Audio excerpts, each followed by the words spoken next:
Assalamualaikum warahmatullahi wabarakatuh. Alhamdulillah wassalatu wassalamu ala Rasulillah wa ala alihi wa ashabihi wa mawala la hawla wa la quwwata illa billah. Subhanaka la ilma lana illa ma 'allamtana innaka antal alimul hakim. لرضا الله تعالى ولتقي البلايا ولمصنف هذا الكتاب. الفاتحة. أعوذ بالله من الشيطان الرجيم. بسم الله الرحمن الرحيم. الحمد لله رب العالمين الرحمن الرحيم مالك يوم الدين إياك نعبد وإياك نستعين اهدنا الصراط المستقيم صراط الذين أنعمت عليهم غير المغضوب عليهم ولا الضالين آمين.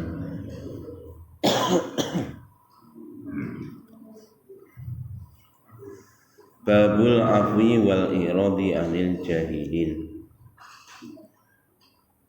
Bab tentang memaafkan dan berpaling dari orang-orang yang bodoh. Al-afu huwa wa in kana manahu ma sabaqa fi babi qablihi illa annahu umumun lafzuhu mutanawwal li afwi anil zalimi. Jadi memaafkan ini sebenarnya sudah dibahas di depan, tetapi ini lebih spesifik. Memaafkan orang-orang yang menzalimi kita. Jadi kalau di depan memaafkan secara umum bab yang lalu, kalau ini spesifik memaafkan atas orang-orang yang berbuat zalim kepada kita. Firman Allah Subhanahu wa taala, "Khudhil afwa wa'mur bil 'urfi wa a'rid 'anil jahilin." Berilah maaf dan perintahkanlah mereka dengan kebaikan. Perintahkanlah mereka dengan kebaikan. Berilah maaf kepada orang yang menzalimi kamu dan perintahkanlah orang yang menzalimi kamu itu supaya berbuat baik. Wa'arid dan berpalinglah kamu anil jahilin atas orang-orang yang bodoh. Kita disuruh berpaling. Berpaling niku nopo ojo direken. Sapa sing gak direken niku wong bodoh. Niki Pak. Wong bodoh niku sinten, Pak? Wong bodoh niku lah cara waliane wong bodoh ni lah wong pinter nggih. Ini Quran niku wong pinter diarani wong pinter niku enten sing diarani ulul albab. Ulul albab niku wong sing pinter. Cirine ulul albab niku alladzina yadhkuruna Allaha qiyaman wa qu'udan wa 'ala junubihim. Jadi orang yang senantiasa ingat kepada Allah. Qiyam dalam keadaan berdiri, wa qu'udan dalam keadaan duduk. Alladzina yadhkuruna Allaha qiyaman wa qu'udan wa 'ala junubihim, dan ketika berbaring. Wa yatafakkaruna fi khalqis samawati wal ardh, dan dia senantiasa memikirkan apa-apa yang diciptakan oleh Allah Subhanahu wa taala dari langit dan bumi. Rabbana ma khalaqta hadza batila, maka dia langsung mengatakan semua yang ada di seluruh penjuru dunia ini yang menciptakan Allah, dan semua yang diciptakan Allah tidak sia-sia. Niki cirine wong pinter. Nah wong pinter corona niku sing gawe menungso napa Gusti Allah. Ya Allah. Soale ora ana perkara sing dadi ning donya iki kejaba nak wis dikethok palu dikun karo Gusti Allah dadi mila dadi niki wong pinter. Waliane berarti wong bodoh. Nah omong enek WA corona sing gawe menungso. Nah, berarti ojo direken.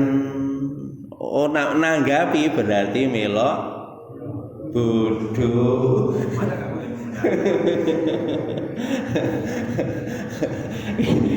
Ya lurusnya ya ora apa-apa, lurusnya.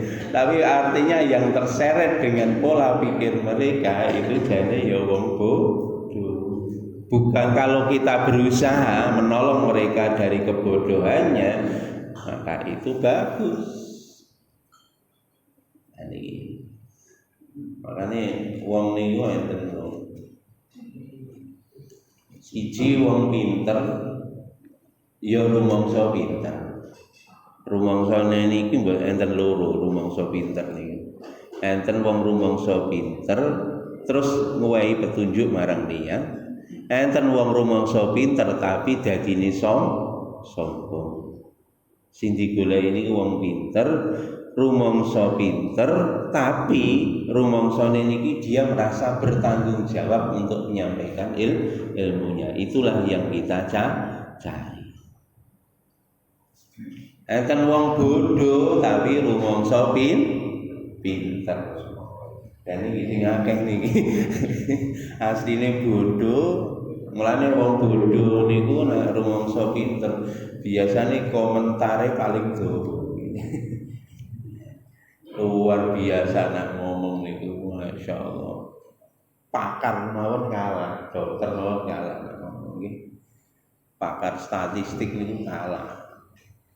Padahal dia gak ngerti nggih. Niku wong bodoh tapi rumangsa pinter.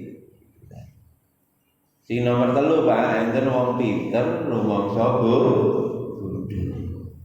Apik niki sian. Niki wonge tawadhu. Tapi nggih enten eleke. Eleke napa?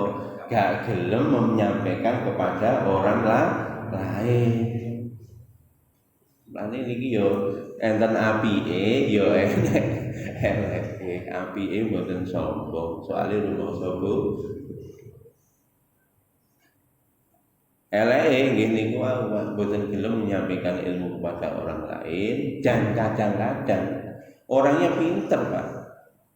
Tapi dia rumangsa bodoh. Akibatnya kumpul sama orang-orang bodoh.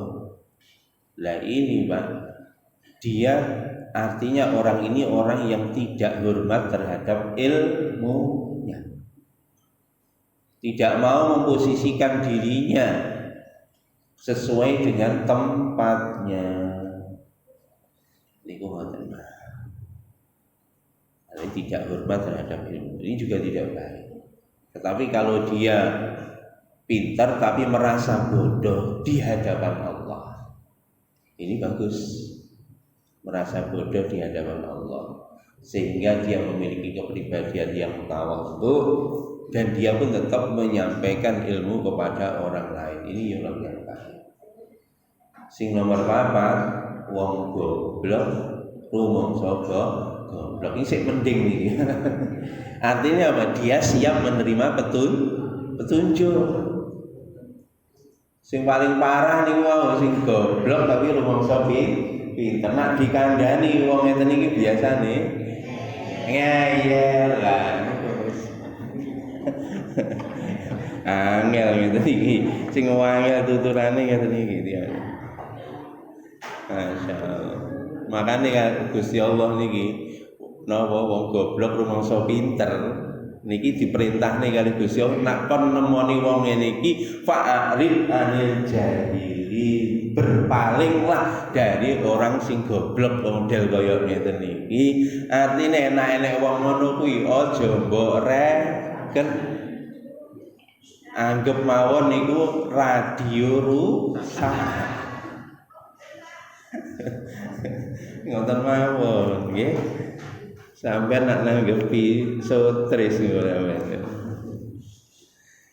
Nah terhadap niki Pak, mudil apa wa'mur bil urfi wa ahid anil jahilin. Ini banyak sekali Pak kisah semacam ini. Jadi kadang Bapak yang dimaksud orang jahilin ini sebenarnya yang bodoh ini paling ekstrim ya. Paling ekstrim orang bodoh itu siapa? Maaf, orang bodoh itu orang kafir. Wong kafir sak donya Bapak niku wong goblok. Waktu sepurone ya ini sing ngomong Gusti Allah nggih. Tenggene Quran Gusti Allah dawuhne nggih. Innama yakhsyallaha min ibadihil ulama'u. Namanya ulama itu di antara kriterianya adalah orang yang paling takut kepada Allah. Saya gak wedi kali Gusti Allah, wong niku saya bodoh. Nak gak kenal kali Gusti Allah, pol bodoh niki. Nggih, niku ngoten. Mulane kadang-kadang kitabe nggih sak tumpuk. Kitabe sak tumpuk, tapi ora wedi karo Gusti Allah. Iki yo termasuk kelompoke wong sing bodoh. Makanya kita suruh berpaling dari orang yang bodoh. Kejadian ini Pak di zaman Nabi itu beberapa kali. Bahkan Yun Sewu wingi kebodohan mantan sahabatnya Nabi. Nggak tahu mungkin sahabat mau masuk neraka. Kebodohan mantan sahabatnya Nabi, di antaranya Nyun Sewu kebodohannya niku kaya niku saklabah. Niku contoh wong bodoh. Nggih. Soalnya napa nggih niku wau. Dia tidak takut kepada orang yang bodoh ini, Pak. Kanjeng Nabi mawon diprotes. Termasuk niki Nyun Sewu, Pak. Wong goblok niki. Masya Allah. Wingi pun kula jelas niki bab pertama surat Ali Imran itu bab tentang perpecahan umat. Waktu bahas surat Ali Imran, wala takunu kalladzina tafarraqu ila akhiril ayat. Seperti itu. Kanjeng Nabi diprotes.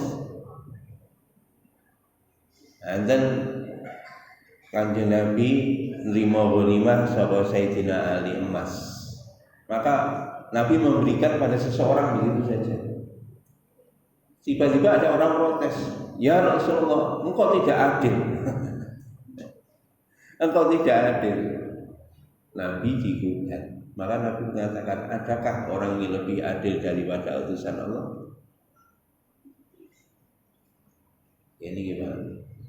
Biasanya Pak, lagi-lagi Pak, orang yang bodoh model macam begini itu yang dilihat zahir, tidak pernah melihat batin. Pertimbangannya semuanya adalah pertimbangan zahir. Tidak ada pertimbangan batin. Zahir ini memang betul. Iku memang diberikan oleh Nabi orang yang tidak ikut berjuang. Logika bener kan? Ini tidak adil. Padahal, nah menurut kacamata langit, orang yang berjuang tadi dia tidak mengharapkan apa-apa. Yang satu itu. Yang kedua, yang berjuang tadi masih cukup. Ini tadi diberikan pada orang yang dari segi keimanan sangat lemah, perlu dibina. Ini yang dilihat bukan aspek zahir, tapi aspek batin juga dilihat oleh baginda Nabi Muhammad SAW. Nabi juga pernah diprotes, Pak. Ketika Nabi membagi ghanimah, laki-laki membagi ghanimah. Jadi orang Ansor itu, Pak, sudah berjuang habis-habisan bersama Nabi. Orang Ansor itu begitu Nabi hijrah ke Madinah pun hartanya orang Ansor dibagi dua, separuh dikasih orang Muhajirin, separuh dikasih orang Ansor. Kurang apa Pak pengorbanan? Waktu Sayyidina Ali perang menggempur pasukan kafir yang ada di benteng Khaybar, akhirnya benteng Khaybar jatuh. Maka saat itu ghanimah datang luar biasa, maka Nabi membagi, Pak. Lah orang-orang Ansor itu tambah nggak dibagi, Pak. Padahal orang Ansor sudah habis-habisan, nggak dibagi. Maka orang-orang pun juga protes. Maka Allah sampaikan, Pak, nek wong sing model protes-protesan ngono kuwi aja direken. Soale iku wong bodoh, masih proses untuk cerdas. Nah sahabat sing niki wau sing protes niki wau. Nah sing protes pertama Sayyidina Ali wakila itu adalah yaitu bibit kawitnya orang Khawarij. Kalau yang ada di Madinah ini, kejadian ini adalah proses pencerdasan seseorang. Mulane nek isih dalam proses diprotes ya gak apa-apa. Ojo koreken wong sing protes itu.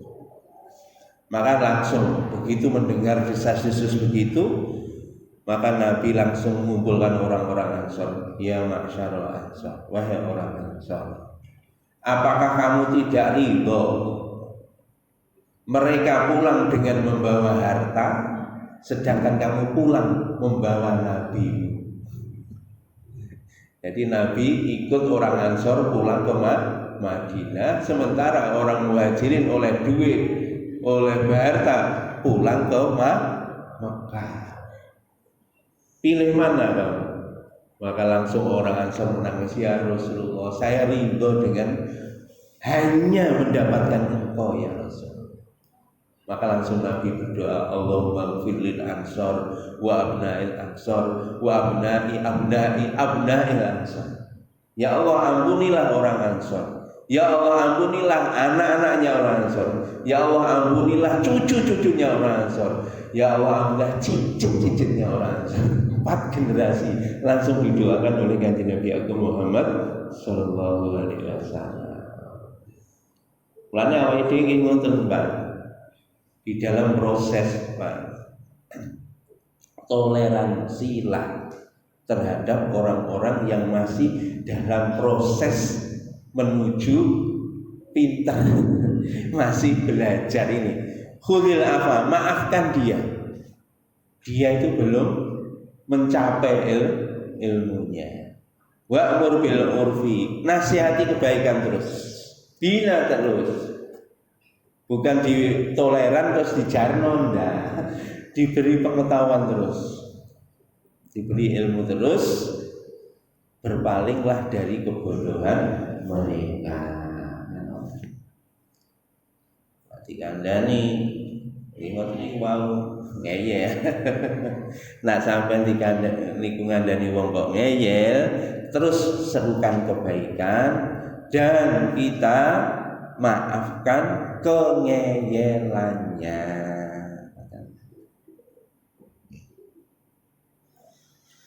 Pun ini ayat yang pertama.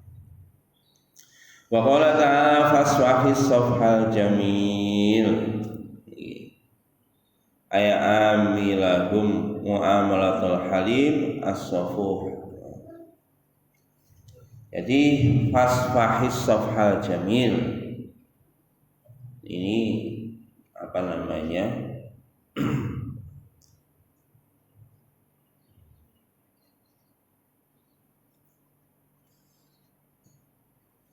Fasfahis safhal jamil, maafkanlah dia ya. Maafkan dengan pemberian maaf yang bagus.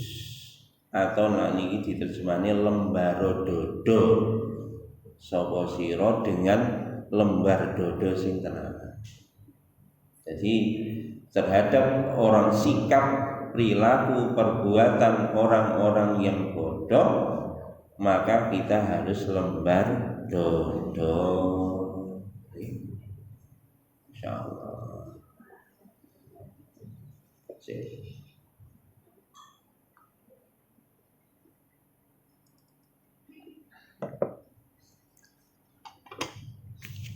Wa qala ta'ala wal yafu wal yasfahu ala tuhibbuna ayyahirallahu lakum.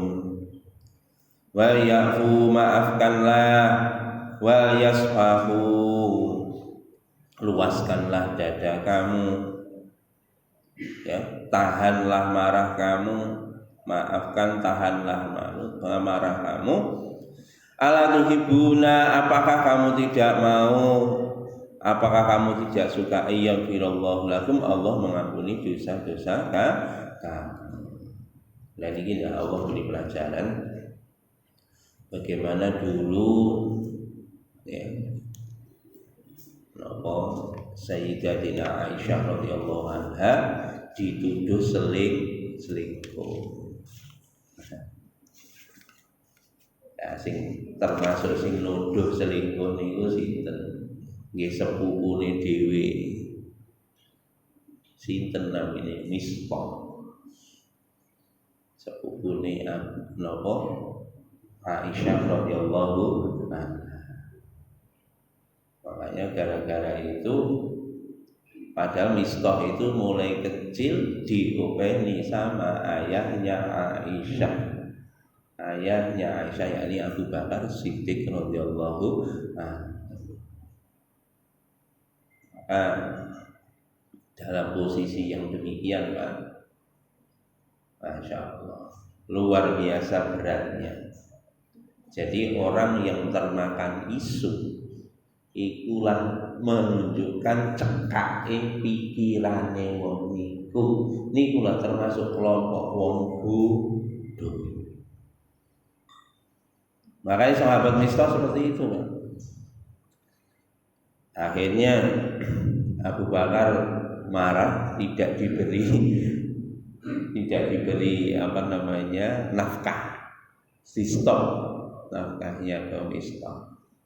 Begitu stop, akhirnya justru Abu Bakar Siddiq ditegur kali Gusti Allah melalui firman-Nya, kenapa engkau menahan pemberian hanya gara-gara kamu marah, tidak suka pada mereka? Maka fa'yafu, maafkanlah. Maafkanlah, berlapang dadalah kamu atas perbuatan orang yang menzalimi kamu. Maukah kamu atau apakah kamu tidak suka kalau Allah itu mengampuni dosa-dosa kalian? Akhirnya begitu dapat teguran ini, Abu Bakar langsung memberikan nafkah kepada Mistah double 2 kali dari semula. Niki carane ngoten niku. Jadi terhadap orang-orang yang bodoh, sikap kita adalah mentoleransi, memaafkan, tetapi juga dinasehati, diarahkan supaya dia menjadi orang yang alim, tahu apa yang dikehendaki oleh Allah Subhanahu wa taala. Masya Allah. Wa qala ta'ala wal 'afina 'anil nas, dan maafkanlah dari manusia. Jadi orang-orang yang berbuat zalim dari manusia, maafkanlah. Wallahu yuhibbul muhsinin, Allah menyukai orang-orang yang berbuat baik. Ini sikap kita, Mak. Nek difitnah orang, dirasani orang, nggih. Niku meneng mawon. Lupa nang lawan ya apa? Nang lawan ya setane teko malaikate blayu. Nek difitnah wong meneng mawon. Berzikir yang sebanyak-banyaknya kepada Allah, berikan ya wa niki wau napa Wa'mur bil urfi, tunjukkanlah kebaikan kepada siapapun, senantiasa terus berbuat baik dan tidak usah direken terhadap orang yang memfitnah kamu. Nah, ngeten iki Pak. Kita semakin difitnah akan semakin dicintai oleh Allah. Semakin difitnah, doa-doa kita semakin dikabulkan oleh Allah. Walaman sabara wa ghafara illa dzalika lamin azmil umur. Dan sungguh barang siapa yang sabar, dizalimi orang sabar, difitnah orang sabar, digunem wong sabar, dirasani wong sabar, dicelatu wong ya sabar, celatu bojone ya sabar. Sabar. Sabar ya. Tenan purun sabar Pak, Masya Allah. Wa ghafara, dan memaafkan. Sungguh orang yang sabar dan memaafkan kepada orang lain, inna dzalika, sesungguhnya yang demikian itu sungguh termasuk perkara yang ditargetkan. Jadi kalau kamu sudah mendapatkan sabar, mendapatkan sikap memaafkan pada orang lain, berarti tujuan Allah menciptakan orang-orang yang mendolimi kamu itu sudah tercapai, kamu mendapatkan sabar. Kenapa? Kalau wong sabar niku mendapat Gusti Allah. Innallaha ma'as sabirin. Makanya dengan hadis qudsi, Gusti Allah dawuh nih Pak, "Mau wajadani wajada kulla syai." Sapa wonge oleh aku Gusti Allah, wajada kulla syai, sungguh dia telah mendapatkan segala-galanya. Wa man faqadani faqada kulla syai, barang siapa yang kehilangan aku, kata Allah, sungguh dia telah kehilangan segala-galanya. Makanya kita mendapatkan sabar berarti mendapatkan Allah. Siapa yang mendapatkan Allah, dia sudah mendapatkan segala-galanya. Pokoknya sabar gitu. Tak sabar insyaallah gitu. Subur gitu. Insyaallah angel Pak, angel.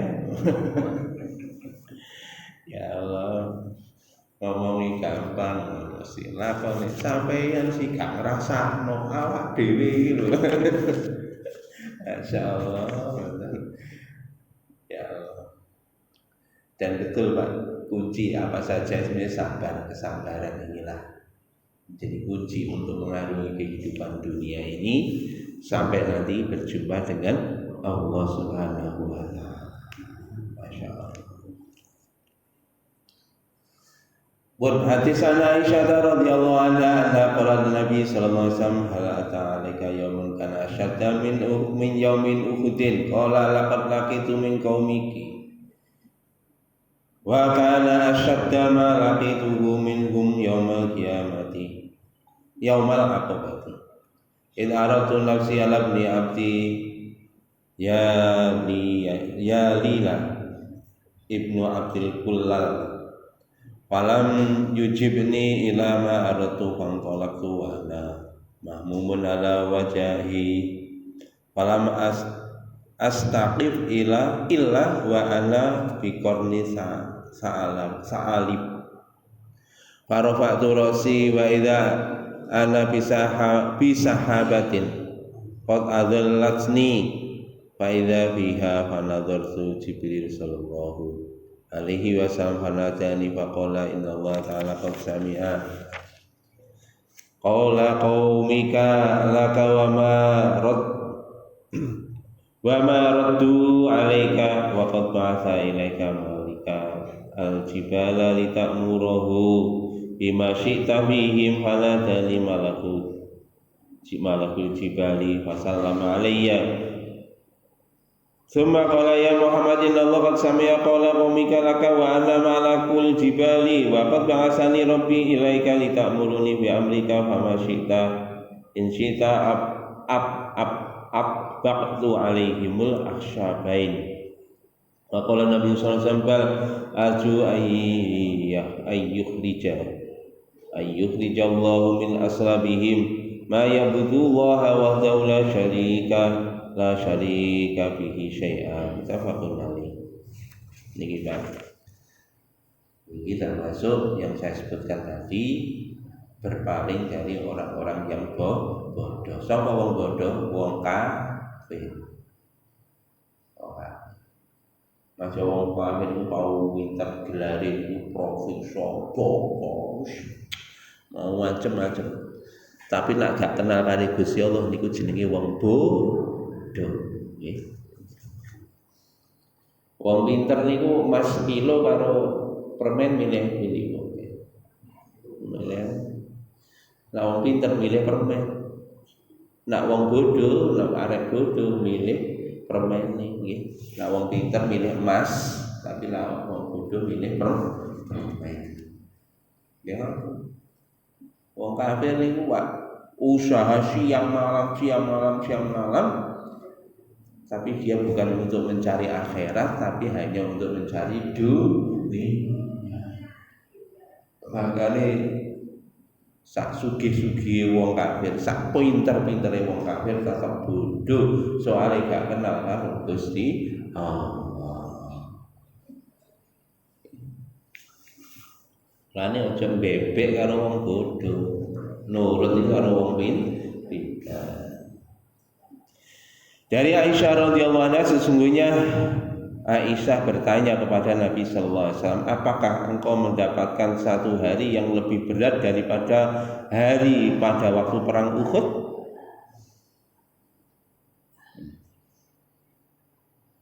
Maka Nabi menjawab, sungguh aku telah berjumpa kepada kaumku.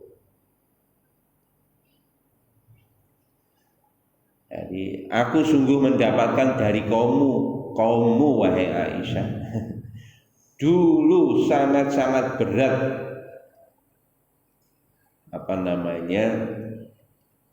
menyakiti, ya, sangat-sangat berat di dalam menyakiti aku. Tidak ada yang melebihi mereka menyakiti aku sampai hari kiamat. Siapa itu? Idza aradtu nafsi ala ibni Abdul Yalili ibnu Abdi Kullin falam yujibni. Jadi pernah aku datang kepada suatu kaum untuk meminta bantuan kepadanya, maka dia tidak menerima bantuan, tidak memberi bantuan itu kepadaku. Bahkan mereka telah mengusir aku.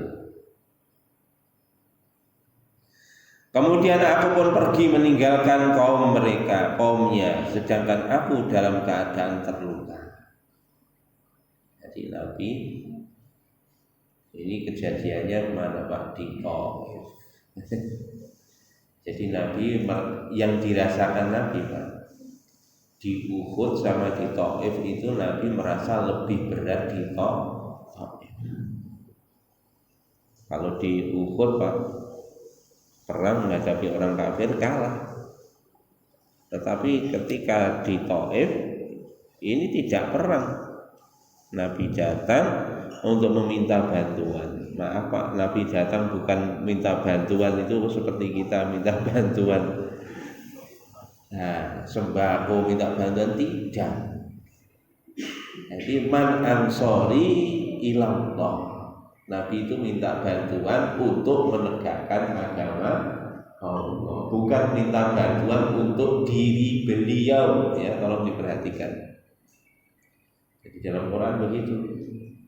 Jadi Nabi doanya begitu Pak. Ketika dakwah itu Nabi mayyam suruni, mayyam nauni, mayyuwini, ya. Mayyam suruni, mayyuwini, mayyam nauni ubalighu risalata rabbi. Itu Nabi ketika dakwah itu ngomongnya begitu. Barang siapa yang mau membantuku, siapa yang mau menolongku, siapa yang mau melindungiku. Tidak titik Pak, masih koma. Apa? ubalighu risalah Rabbi, untuk menyampaikan risalah Tuhan.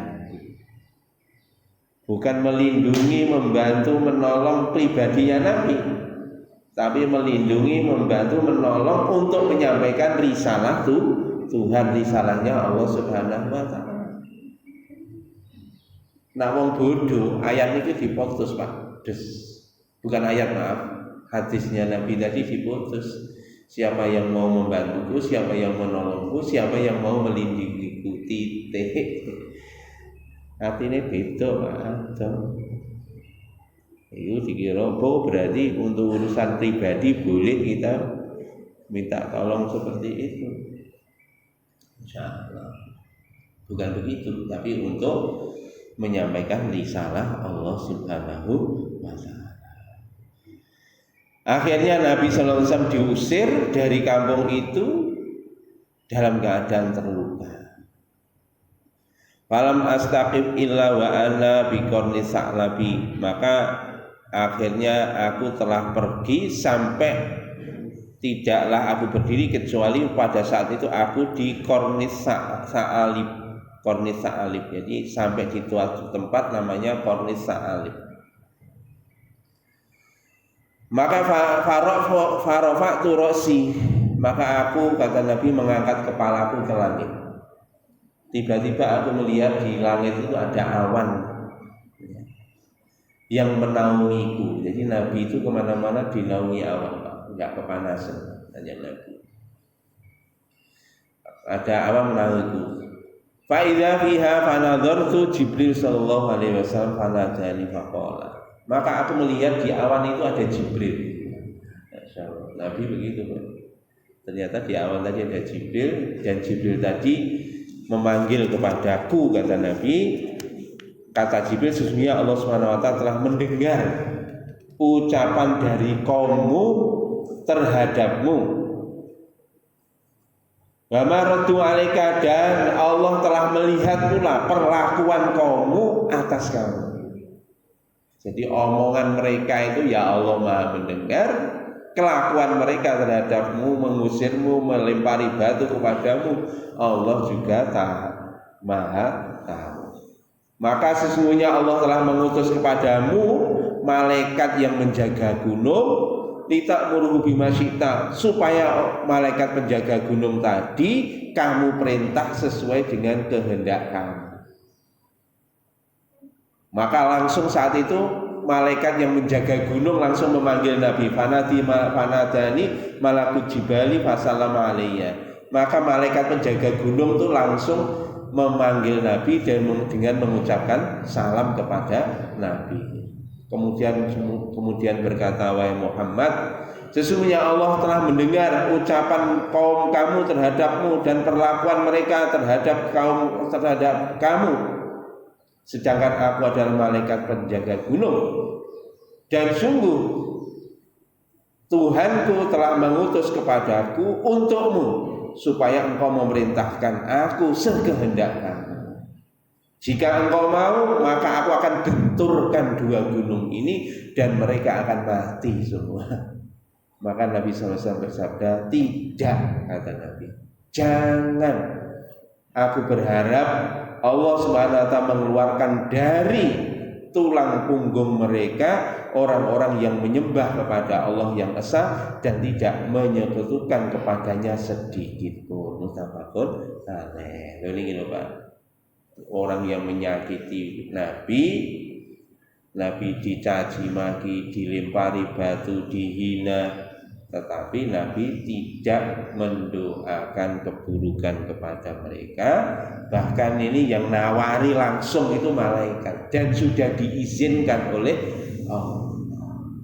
Tapi Nabi luar biasa Pak. Fa'arid anil jahilin. Perlakuan orang-orang kafir terhadap Nabi, menyakiti, menyiksa, itu tidak dilihat oleh Nabi, gak direken karo kanjeng Nabi. Nabi tetap hatinya pengen supaya orang-orang itu diberi petunjuk oleh Allah Subhanahu wa taala. Saya berharap dari rahim mereka, dari tulang iga mereka akan lahirlah orang-orang yang menyembah kepada Allah, yang mengesahkannya dan tidak menyekutukan kepada Allah sedikit pun. Muttafaqun alaih. Maka ini kita berpikir panjang, jangan berpikir sekarang. Kalau berpikir sekarang, Nabi ya langsung ya nggih monggo. Suwen. Suwen. Tapi Nabi luar biasa. Dan ternyata betul orang-orang Taif itulah yang dakwah ke Indonesia. Akhirnya orang Indonesia masuk Islam. Kira-kira nak biyen Kanjeng Nabi nerima tawarane iki, Pak. Wong Indonesia agak mlebu Islam. Jadi Bani Saqif ya, Bani Saqif, dan inilah yang banyak di Indonesia, As-Sagaf. As-Sagaf, makanya orang-orang yang diambil sana kalau di belakangnya As-Sagaf. Nah, itu adalah dari Bani Saqif, dari Taif. Itu dulu datang ke Indonesia yang mendakwahkan agama di Indonesia. Di antaranya adalah dari Bani Saqif. Alhamdulillah, masya Allah. Makanya kita ini munci sampai ini lihatlah dengan kacamata akhirat, maka nanti kita akan bisa sabar, kita akan toleran, kita akan memaafkan, kita akan mudah memberi nasihat kepada mereka, dan kita tidak akan dendam kepada siapapun sekalipun mereka menzalimi kepada kita, bahkan kita balas dengan kebaikan. Nggih, matur nuwun. Mudah-mudahan Allah memberikan taufik hidayah kepada kita sekalian, sehingga diri kita dijadikan oleh Allah hamba-hambanya yang bertakwa seperti ketakwaan para nabi, para rasul, dan para sahabatnya. Amin ya rabbal alamin. Ada tindakan karek nglakoni. Kita tutup dengan doa subhanallah wa bihamdika asyhadu an la ilaha illa anta astaghfiruka wa atubu ilaik. Assalamualaikum warahmatullahi wabarakatuh.